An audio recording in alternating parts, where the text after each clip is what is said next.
fresh water for its customers. The windows were situated in such a way that they would catch the breeze. People talk about it oftentimes, how when they stayed here, they enjoyed most of the breeze that came through. And of course, go ahead. There was all sorts of activities, just like today. Now, Tarpon Beach was right on the southern tip of the island where East Levanta Park is now. People would come, there were boats that would go in the surf, boat rides just like we have today. People could drive the car on the beach. This is circa 1910, and actually I found this picture while I was surfing on eBay. As you see the little mark there. I couldn't crop that off without losing part of the pictures. I thought I'd make it part of the production. Okay. The first business established on the island was a store and a restaurant, and you could get everything there: tobacco, clams, oysters, dry goods, that sort of thing. There was also an ice house. I built an ice house here. He served ice cream. You could get anything around the island. It was sort of like being in early Coney Island in one aspect. There was also a guy that opened up a photography studio. Now, can you imagine back then, that was a much bigger deal. In the last 15 years, you could actually be taking a picture of yourself with me in the background. You could selfies, and if you don't like it, you can just adjust it. Back then, it was a big production to be able to sit down, take a picture. People were always careful what they were wearing. I don't know if I'd want to have somebody take a picture of me wearing one of those bathing suits back there, but then again, maybe I wouldn't want to take one of me today wearing one either. Tarpon Beach was destined to grow. And over the next 50 years, it did. There were more fishing shacks that were built. It was an actual little community. Hundreds of people owned lots. And people would come over here during the war. Let's see, I've got to there, yeah. The first causeway, when they decided they needed to have something different than the areas, the first causeway was built in Corpus Christi. This was called the Don Patricio. It was named after Patrick Dunn. And as you can see, it was a 2-lane affair. And if you got behind some of those really slow people, it would take you a long time to get to the island. You couldn't go around them. That one was washed away in a hurricane of 1933. The initial plans for a new causeway to be built from Point Isabel to South Padre Island were drafted in 1930. But because of the Depression and then the following with the war, they couldn't build a causeway. It wasn't a deal to have. But in 1950, Valley voters approved a bond issue to construct a causeway. And it was going to be built from Point Isabel. Are any of you from Long Island Village? You know that swing bridge across to get over there?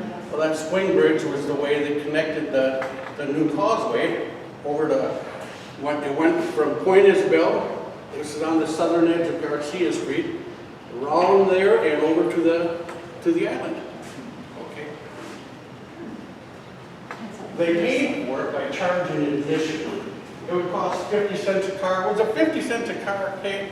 50 cents a car to go over. This was the bridge. They would collect the money before you got on the swing bridge. And you'd be on the causeway and you'd be driving across.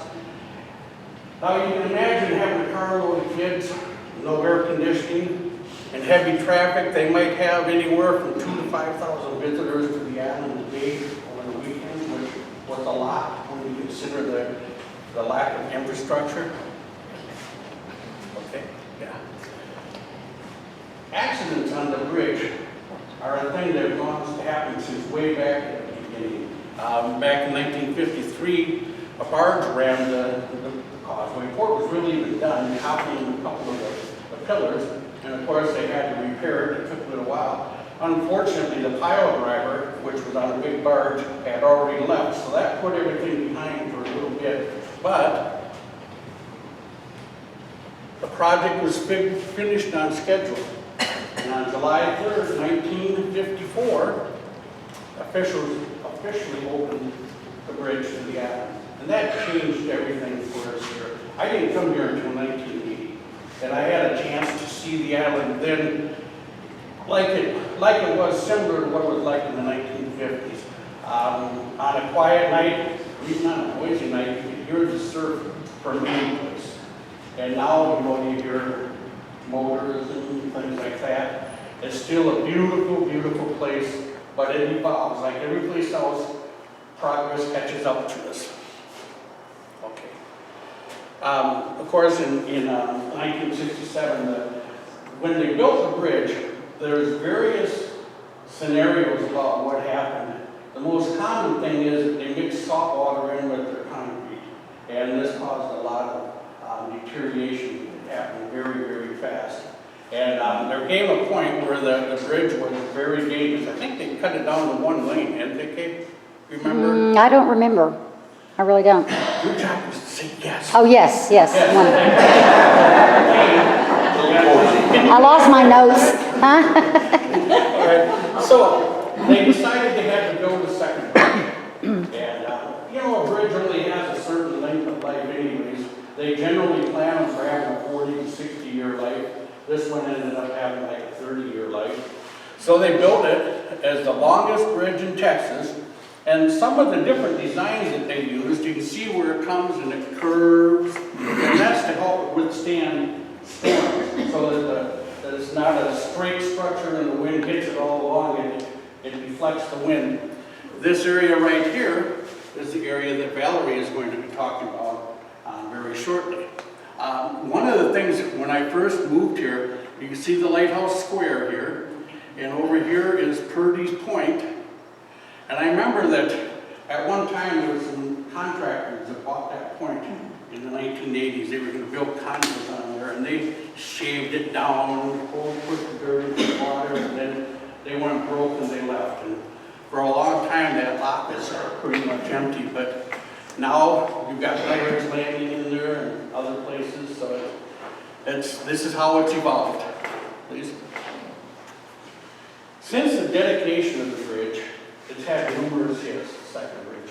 Everything from a guy from McAllen who flew his plane, he passed under it once and he thought, that's pretty good, so he tried it again, and he ran into the bridge. His family, any of his family members in here right now? His family tried suing the state, saying it was their fault, that they should have somehow warned the guy not to do it. I think that the only warning he got was his last one, evidently. But the scarred pillars, or the pilings in the water, show you how easy it is for a craft to get. Now, when you come out of Long Island, and you make a turn, I don't have it here, Valerie will probably show us on the next one. Yeah, mine is kind of done there, I think.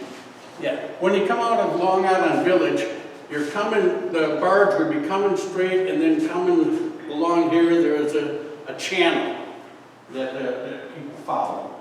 But sometimes it doesn't go so good. And that's what Valerie is going to tell us about now.